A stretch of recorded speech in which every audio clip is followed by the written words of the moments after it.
Туша алган махабат. Автор Жалгызым Назик. Окуган, аудиолоштурган Чолпон Расулова. Жол катар уктап калган Асел Казакстандын чек арасына жетип көзүн ачты. Алдыңкы орундукта Шер менен Альберт. Артында өзүнүн жанында Зарина кетип жатышты. Бир убакта текшерүүдөн өткөн соң Шер Аселдин алдына паспортун ыргытты. Акырын колун алып ачып көргөн кыздын көздөрү чакчая түштү. Ошондо гана Асел башка документ менен өлкөдөн чыгып баратканын түшүндү. Майя Крикосян деп жазылып турган өзүнүн сүрөтү чапталып турган паспортту көпкө тигилип карап отура берди.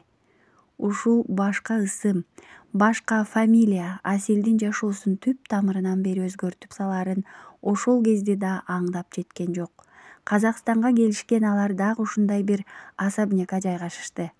Аларды бул жактан даярдап койгон атайын кызматчылар тосуп алышты. Ал эми Аселдин жанында дайыма Зарина жүрдү.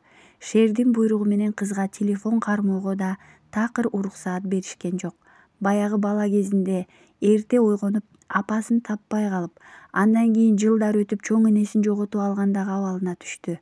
Жашоосу ошондой кунарсыз, маанисиз. Бирок апасын жоготкондо калкалап калчу энеси, энесинен ажыраганда башын жөлөй турган Ильязы бар эмес беле? Ильяз деген ой кылт эткенде Асел жанын коерго жер таппай тыбырчылап кетти. Эртең сөзсүз кезигебиз дебеди беле? Өзүн жалооруп кечке күтүп, келбегенде жаш баладай томсоро үйүнө кеткен Ильязынын абалын эстеп, көзүнүн жаштары жөн гана төгүлүп кетти. Эптеп эле ага бир кабарын берип алса, кайдан болсо да таап келип алып кетмек. Кыздын аруу жүрөгү ушинтип ойлоду. Ага азыр ушул тапта баары бир болчу. Кое берсе жөө болсо да бул көкүрөгүн кысып жаткан особняктан, дилине чоочун, өзүнө жат бул шаардан качып кетмек. Айланасындагы кооздуктар, бардар жашоосу да кыздын мынабу кичинекей жүрөгү каалап жаткан нерсени бере албайт эле. Кечинде Зарина узун көйнөк менен ак жоолук көтөрүп Аселдин алдына кирди. Бул кийимдер сизге. Зарина да кызды аягандай акырын үн катып, Аселдин суроолуу көздөрүнө тик бага албай чыгып кетти. Көйнөктү кийип, жоолукту башына салган кыз күзгү алдында көп көтөрдү. Маңдайында сулуу жүзү сумсайып, өзүн карап апасы турган эле. Апа, сени сагындым. Сен тирүү болсоң, балким жашоом башкача болмок. Сен бул адамды сүйүп турмушка чыктың беле? Чын эле бул адам менин өз атамбы же? Анткени адам өз канынан жаралган балага мынчалык адилетсиздик кыла албайт. Анын дүйнөсүн өз колу менен уратууга колу барбайт деп жатты. 2 күндөн бери Альбертке турмушка чыгуусун талап кылган атасынын айтпаган сөзү калбады. Айласы кеткенде Шер кызды алдаганга өттү.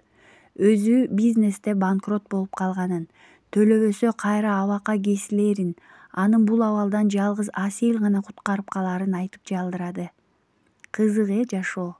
Көзүндө огу болсо атып, колдон келсе өлтүрүп салчудай жек көргөн атасынын өмүрүн сактоо үчүн өзүнүн бардык тилек максаттарынан, келечегинен эң өкүнүчтүүсү Ильязынан баш тартып жатат.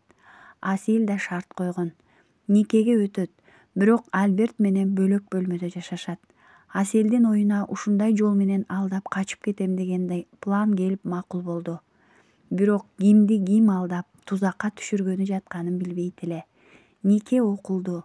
Мына ушул күн, ушул мүнөттөн баштап Асел Альберттин жубайы. Жанында бир чекитти тиктеп мелтиреп отурган кызды көз кырында карап алган Альберт меники болдуң деп жатты. Ал эми Асел баары бир качып кетем деген сөздү улам ичинен кайталап, Ильязынан кечирим сурап жатты. Бир жумадан соң Аселди жетелеген Альберт жогорудагы шефтин буйругу менен ал чакырган дарекке келишти. Анткени убакыт өтүп жаткан. Мадинанын ордуна Аселди даярдоого убакыт келип калган эле. Шаардын четинде 2 кабаттуу үйгө киришкен аларды коляскада отурган шеф күтүп алды. Крикосяны деп жылуу учурашкан шляпачан кишини Асел кай жерден көргөнүн эстей албай убара. Саламатсызбы деген кыздын аппак колдорун катуу кармап, Майя деп акырын өөп койду. Шарт колдорун тартып алган кыз эми эстеди бул кишини. Сиз күтпөгөн чыгарсың, дүйнөнүн тардыгыбы же тагдырдын белеги? Асел унчуккан жок. чын эле күтпөгөн. Сыртынан үй көрүнгөнү менен ичи фото студия, сулуулук салону сыяктуу экен. Аселди алдыларынан тосуп чыккан аялга кошуп беришти. 2 күн кечке кыздын үстүнөн стилисттер менен бир катар тажрыйбалуу визажист, дизайнерлер да иштешти. Аселге ар кандай образ берип көрүштү. Ар бир образ менен фотосессия өткөрүп жатышты. Кызыгы, кандай образ болсо да кызга куп жарашып калат экен. Кыздын модель, актриса болчудай өң келбетине суктанып да алышты. Шеф башында да анча көңүлдөнбөй жатса, Аселдин сүрөттөрүн көрүп ичинен адашпаган экем деп кымыңдап алды. Анткени мындай сулуулукка ар бир эркек кызыкпай койбойт. Мадинаны даярдоого көп убакыт кетчү. Аселге 2 гана күн жетиштүү болду. Экинчи күн дегенде күзгүдөн өзүн көргөн Асел тааный албай турду. Маңдайында кара көздүү Майя сулуу турган. Чачы тысырайып төбөсүнө байланып, буулуп ташталган. Узун, этеги жер чийип денесине чапташкан кып-кызыл көйнөк. Бутунда кызыл шиш така. Жашыл көздөрү эми жок. Линза тагынган кап-кара каректер. Макияж да өтө этияттык менен жасалып, Асел таптакыр башка адамга айланды. Белгиленген убакыттан өтүп, Асел Альберттин артынан ресторанга кирди. Мыкты табит менен жасалгаланган заңгыраган ресторан. Өмүрүндө биринчи жолу мындай жайга келген үчүн Аселге мунун баары жаңы, жат эле. Бири-биринен өтүп маралдай керилген кыздар. Костюм шым кийген бакыйган министр менен бизнесмени кошулуп, ал күү түшкөн бул жайда бири кыздын башы тез эле ооруп чыкты. Сыртка чыгып таза абадан керей жутуп турган кыз артынан чыккан үндөн селт этти. Кайырлы кеш. Асел үн катпастан жөн гана баш ийкеп койду. Кантсе да мындай жагдайда эми түшүп жаткандыктан колдорун корккондо майда калтырак басып кетти. Анткени маңдайында дал Альберт көрсөткөн сүрөттөгү адам өзүн күлүмсүрөп карап бокал сунуп турган эле. Колундагы бокалын алган Асел үнсүз ууртап койду.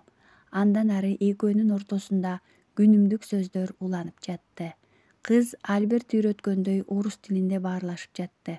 Өзүн модель катары тааныштырып, бул кечеге конок катары чакырылганын кошумчалап өттү.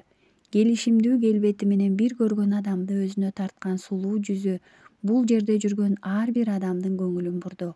Бул чөйрө бирин-бири тээ илгертен билген карт бөрүлөргө да толо болчу. Крим дүйнө менен мыйзамды бириктирип турган мындай көңүл ачуу кечелери көп эле өткөрүлүп турат. Карапайым калкка жеткирүүчү журналист, кабарчыларсыз өткөн мындай кечелер жабык кече аталып, жалаң өлкөнүн элитасы, керек болсо коңшу мамлекеттердин бийлик башында отурган депутат министринен тартып, кылмыш дүйнөсүнүн аттуу баштуу төбөлдөрү катышышат. Альберттер бул жолу Казакстандын белгилүү бизнесмени, бийликтин негизги бутагын түзгөн прокурор Оспанов Серикти колго түшүрүү планы менен келишкен. Аселдин үстүнө өзүнүн костюмун жаап коюп, кызуу маек куруп турган Оспановду алыстан көргөн Альберт баары өздөрү пландагандай бара жатканына кубанып алды. Ушул күнгө чейин кеп сөзгө келбеген прокурорду кайырмакка үйлүү оңойго турбады эле. Эми минтип Аселдин жардамы менен торго түшкөнү турат. Бир убакта Асел жарк этип күлүп жиберди. Маңдайында турган бул бакыйган бизнесмен прокурор ушул кыздын мына ушундай жылмайып койгонунун кулуна айланып, бүт дүйнөсүн ушул сулуунун бут алдына төшөөгө даяр болуп, өзү чөгөлөп тизе бүгүп турушу анын ушул тапта оюна да келбеди. Майя деген сулуунун атагы ушул күндөн, ушул кечеден тааныла баштады. Кече соңуна чыгып Аселди машинага чейин узатып келген Оспанов өзүнүн визиткасын карматып жылуу коштошуп кала берди. Үйгө жетип экинчи кабатка көтөрүлүп бараткан кызды Альберттин үнү токтотту. Прокурор мырза жакты го, сага да?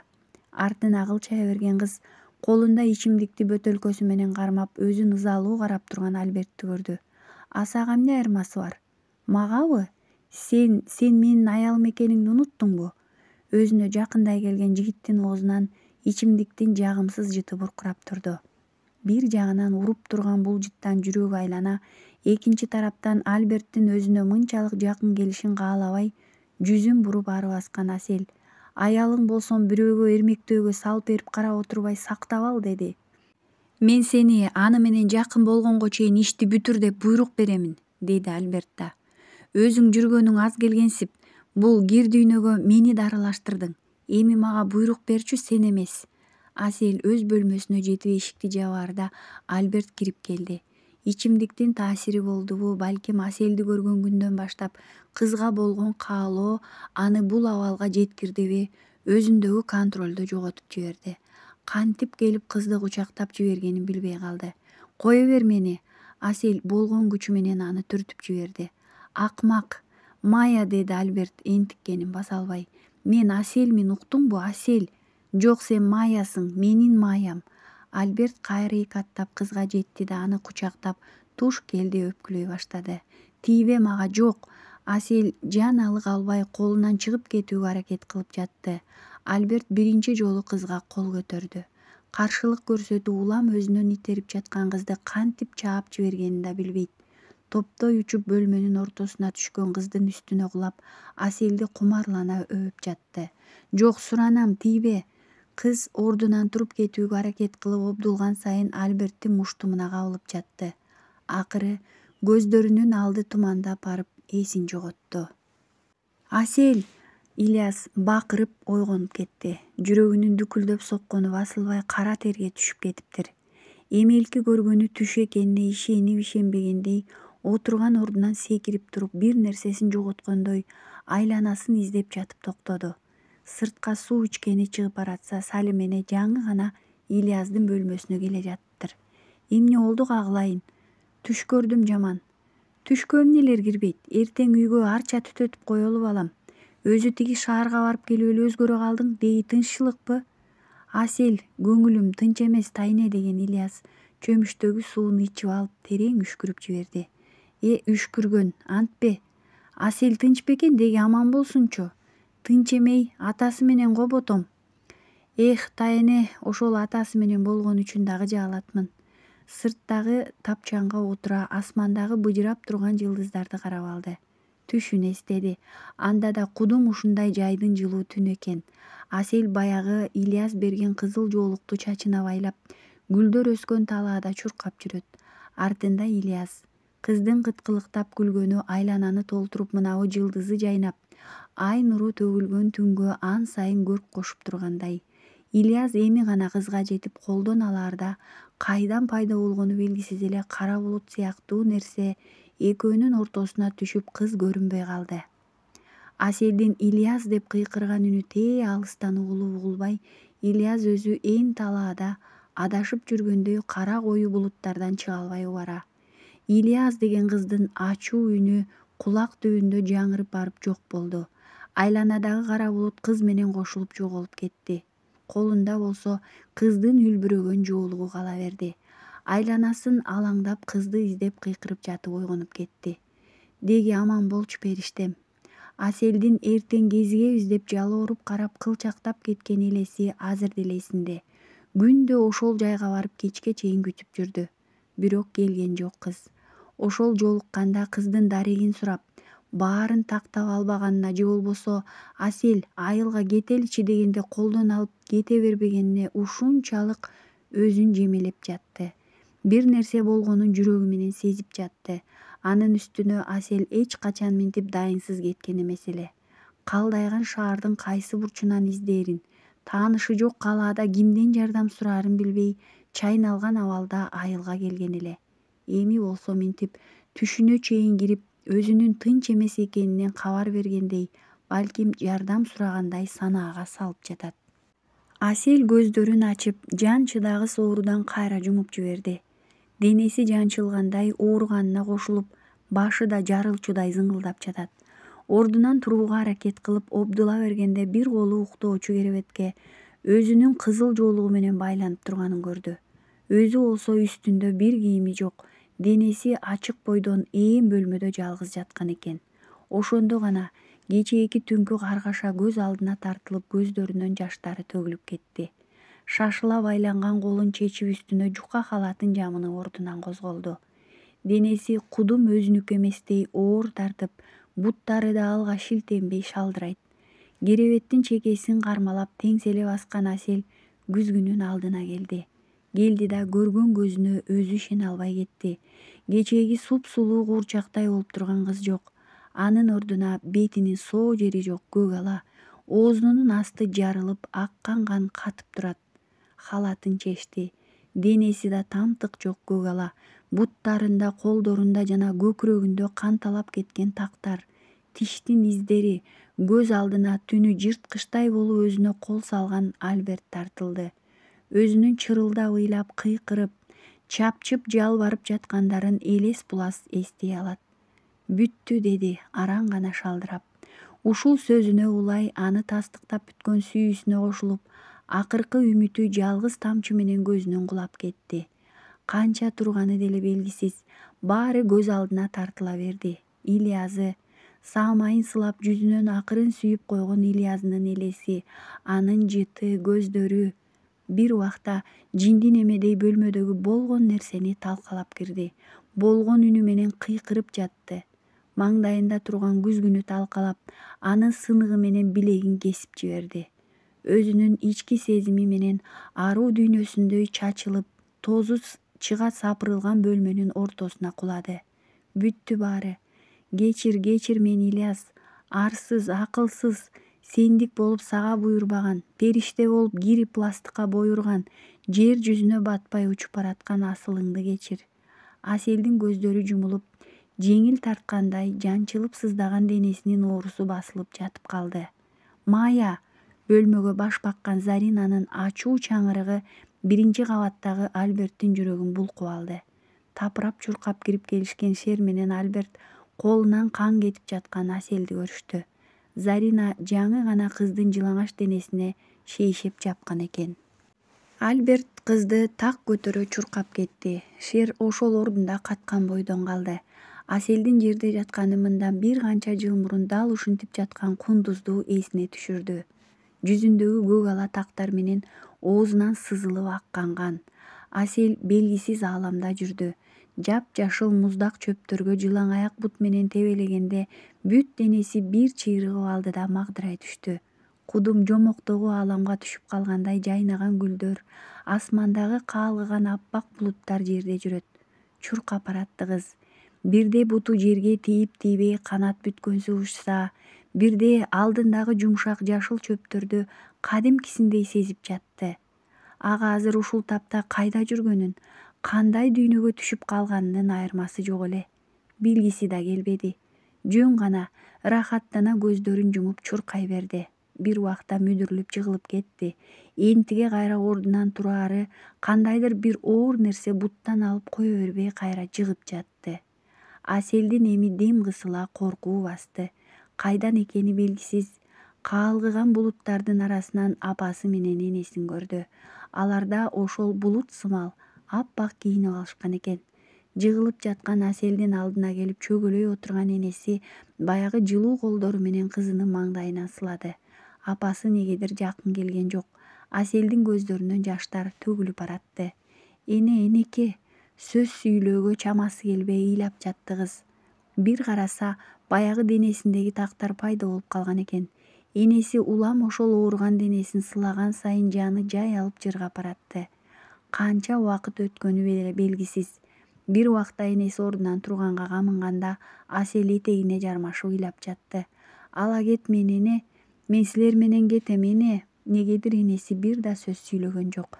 Жөн гана баш чайкап узай берди. Асел жыгылган ордунан араң туруп энеси менен апасынын артынан бара жатты. Бир убакта алар кирип бараткан эшикке жетээрде белинен байланган нерсе тартып токтотуп, андан ары бастырбай тушап калды. Караса баягы Ильяс берген кызыл жоолук экен. Кызыгы ал бир байлам болсо да кыздын белинен байланып, экинчи учу белгисиз алыстыкта өзүн кое бербей турган экен. Негедир тартып алайын десе күчү жетпей койду. Анан ошол алыстан Ильястын Асел деген үнү угулду. Кыз ошол тарапка убдулуп баратып бир кылчайып, апасы менен энесин карап алды. Экөө тең жүздөрүнөн нур төгүлүп жылмая, баштарын ийкеп коюп ошол эшикке кирип кетишти.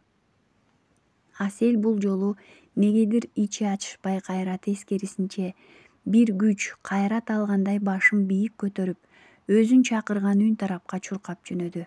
Аппак болгон булуттар жер бетин каптап эч нерсе көрүнбөйт.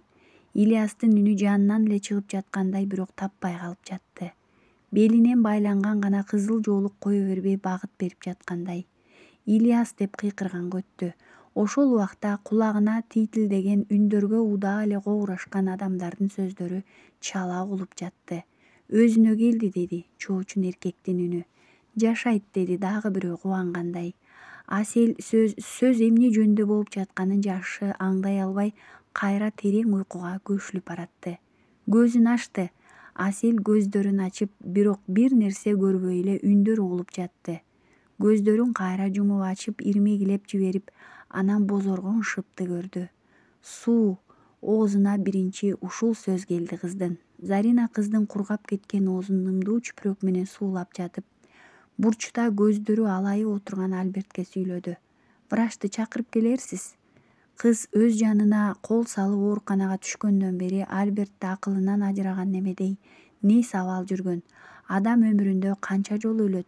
Эмнеге менин жан дүйнөм, ичимдеги рухум өлүп, бул жашоого деген кайнап турган каалоом муздап калса да, жараткан жанымды албай жатат.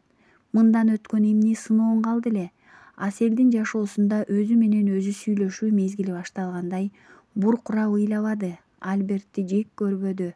Жөн гана тагдырына моюн сунуп жашай берди. Бала кезинен жат адамга оңой менен ачылбаган кыз эми таптакыр түнт адамга айланды.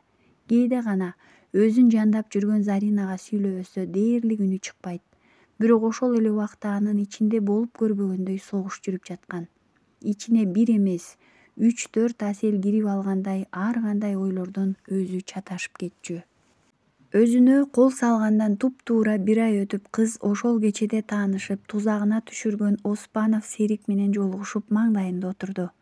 Капкара бакырайган көздөрү менен өзүн жалооруп тиктеген бул сулуунун бир эле көз карашына дүйнөсүн, мансабын, керек болсо өмүрүн садага чаап ийгенге даяр прокурор. Шердин командасына бул прокурордон өтө чоң пайда түшөт.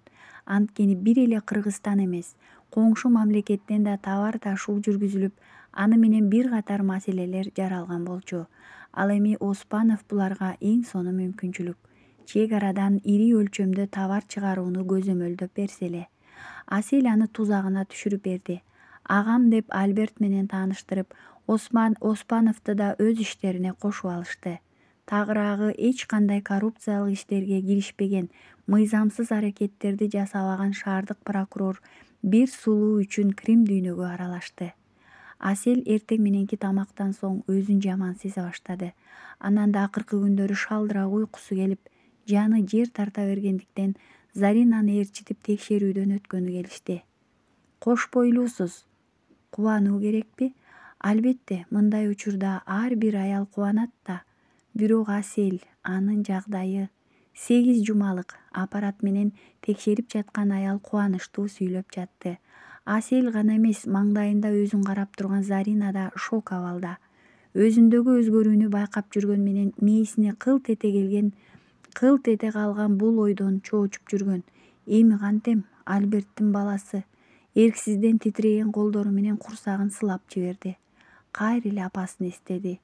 Апа, балким сен да мени ушундай чарасыздыктан жарык дүйнөгө алып келдиң беле?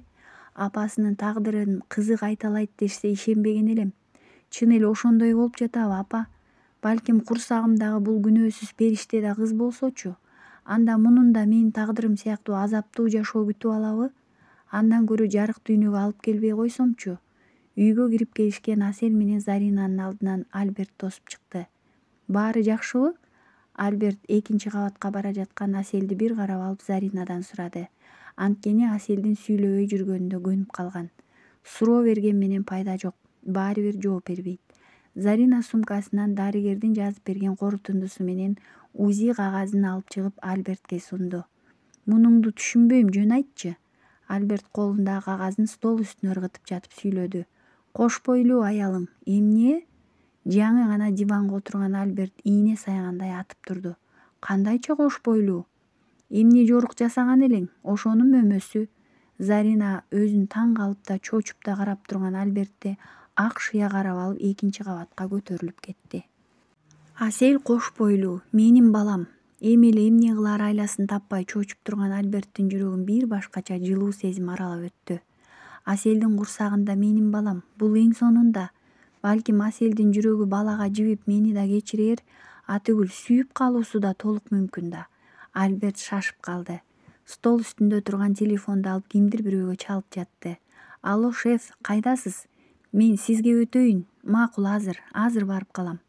Альберт чуркаган бойдон үйдөн чыгып кетти. Адатынча терезени ойлуу тиктеп отурган кызга Зарина суусундук сунуп жатып сүйлөдү. Муну ич, балага пайда. Жалт этип өзүн караган Аселдин көздөрүнөн жаш томолонуп кетти. Төрөбөйм, алдырам баланы, деген Асел көзүнөн тамган чолок жашты колу менен сүртөп, үнүн бийик чыгарып башын көтөрүп сүйлөдү. Зарина боору ооругандай кызга аянычтуу тигилип чачтарынан сылап жатып. Балада эмне күнөө? Анын күнөөсү жаңылып, сени тандап алганындабы, деди. Эмне аны төрөлөрү менен мына ушундай тозок жашоодо жашасын дейсиңби? Атасы апасы кылмышкер экенин билсе эмне болот? Альберт жол койбойт го баланы алдырууга. Андан эч ким уруксаат сурабайт. Асел кайра терезени тиктеп калды. Бала үчүн көкүрөгү ушунча ачышып, жүрөгү тилинип кетти. Сенин күнөөң эмне? Бул дүйнөгө кызыкпай эле кой, балакай. Бул дүйнө мерез жүрөктөр менен адилетсиздиктерге толуп кеткен. Келдиңби, күнөөгө батасың. Периште болуп келип ошол бойдон учуп кет. Асел дилинде баласынан ушинтип кечирим сурап жатты. Чоң бильярд ойноочу атайын бөлмөдө шарактаган 3-4 кыз менен Шер, төр жагында коляскада шеф отурган экен. Альберт кирип эле түз шефтин алдына өттү. Эмне болду анчалык шашып? Жаңы гана тутанткан тамекисин тартып, анын түтүнүн көккө үйлөп жатты шеф. Кеңешчү маселе бар. Альберт акырын шефтин кулагына жакындап шыбырады эле шеф. Жанында турган сакчыларына баш ийкеп койду да, ары жакта жүргөн Шерди кол жаңсап чакырды. Шер, кыздар менен сууга түшүп тургула, биз бир аздан соң өтөбүз. Шер дароо түшүндү жеке сүйлөшүү экенин. Унчукпастан эки кызды эки жагына коюп, ичке белдеринен кучактап, калган кыздар колдорундагы бокалдарын шыңгыратып, аларды ээрчип тез эле чыгып кетишти. Ээн бөлмөнүн төрүндө Альберт менен шеф калды. Сүйлө эми. Шеф колундагы тамекини өчүрүп тартып Альбертке карады. Шеф, мен эмне десем экен? Максатка өтсөңчү. Бул жолу шефтин үнү катуураак чыкты. Майя кош бойлуу. Ооба, кош бойлуу, деди Альберт сөзүн кайталап. Так. Шеф колу менен ээйин сылап ойлонуп жатты. Эмне, төрөйт бекен? Өзүм билбейм, бирок мен алдыртпайм дейсиңби? Деди шеф Альбертти сынай. Шеф, ал менин балам. Альберт, уксаң, ушул күнгө чейин канча кыздан канча балаң болду? Анын канчасы төрөйм деп ыйлаганда өзүң колунан жетелеп барып аборт жасаткансың. Эми алар... Эх, Альберт, шеф кайра жаңы тамеки алып чыгып тутантты. Тескери жашоонун кызыгын кара. Төрөйм деген кыздарды чыңыртып алдыртып, төрөбөйм деп сени жек көргөн кызды мажбурлап төрөткөнү турасың. Бул башка алардан. Ооба, бул өзгөчө жан, бул Майя. Альберт, билесиң да, келишимди башкача болчу. Мен сага ал кызды аялдыкка алып берүүгө убада кылгам. Сен экөөң биригип иштеп бересиңер. Атүгүл сен үчүн мен Мадинаны курмандыкка чалдым. Шеф мыйыгынан жылмайып карап турду. Дал ошондой болду, мындан ары да болот. Мадинага келсек, өзүңүз деле акыркы күндөрү анын иштеринен канааттанбай калдыңыз эле. Туура, Мадина таза иштебей калган болчу. Бирок аны өз ордуна коюп койсом болмок, сөзсүз эле өлтүрбөй. Биз Мадинаны пайдаланып, Шерди ага кошуп кызын тузакка түшүрдүк. Шеф, мен Майя төрөп алганга чейин эле тыныгуу сураймын. Андан ары иштейт Майя. Альберт, мен сага айткам, бул кыздан бизге чоң пайда деп. Көрдүңбү, 2 айга жетпей Оспановду чөгөлөтүп койду. Эми бизге Казакстандын чек арасы проблема болбой калбадыбы? Алдыда көп көздөгөн министр, бизнесмендер бар. Аз эле убакыт, шеф, мен Майяны сүйөм. Бул мага мүмкүнчүлүк. Альберт, сүйүү биздин иште, биздин чөйрөдө болбойт экенин билесиң да. Ойлонобуз, деген шеф, кете берсең болот дегендей колун көтөрүп койду.